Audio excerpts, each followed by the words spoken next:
जब जब देवासुर संग्राम हुआ है तब तब देवता तब जीते हैं जब संगठित हुए।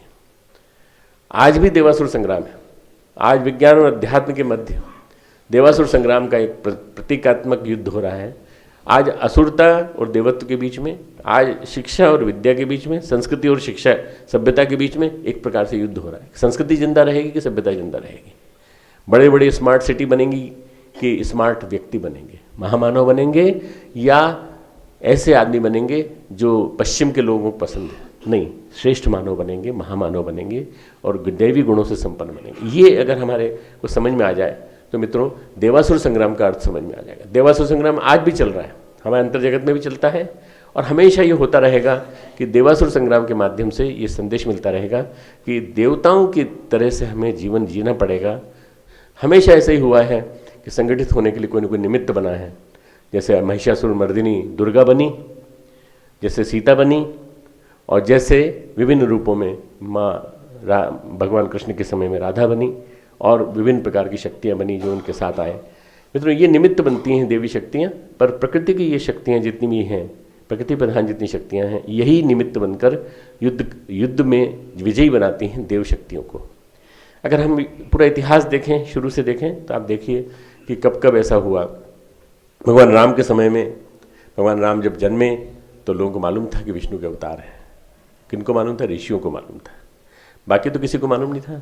राक्षस अपनी लीला रच रहे थे, मार रहे थे और लोगों को मार मार के उनकी हड्डियों को यज्ञ में डाल देते थे। ऋषियों के यज्ञ में विघ्न डालते थे। विश्वामित्र ने उनको वहाँ से निकाला महल से और कहा महल में नहीं बैठेंगे, ये महल में बैठने के लिए नहीं आए, ये भोग करने के लिए नहीं आए, दोनों को मुझे दीजिए। बड़े कठोर हृदय से दशरथ ने उनको सौंप दिया कि मेरे बच्चों का ध्यान रखिएगा। बोला हाँ बिल्कुल ध्यान रखूंगा, बच्चों की तरह से ध्यान रखूंगा, आप चिंता मत करिए। ये राजकुमार नहीं है, ये कोई बहुत बड़ी शक्ति है जिनको मैं ले जा रहा हूँ। बला अतिबला सिखाई और उसके बाद उन्होंने युद्ध कला में पारंगत किया। न जाने कितने दिव्य अस्त्र प्रदान किए और उसके माध्यम से ऐसा होता चला गया कि ताड़का सुबाहु मारी चीन सबका वध होता चला गया और उनको सारे गुर पता चल गए कि राक्षस किस तरह से क्या करते हैं। राम को मालूम नहीं था, ऐसी बात नहीं थी, राम को मालूम था, पर उसके लिए विश्वामित्र को निमित्त बनना था।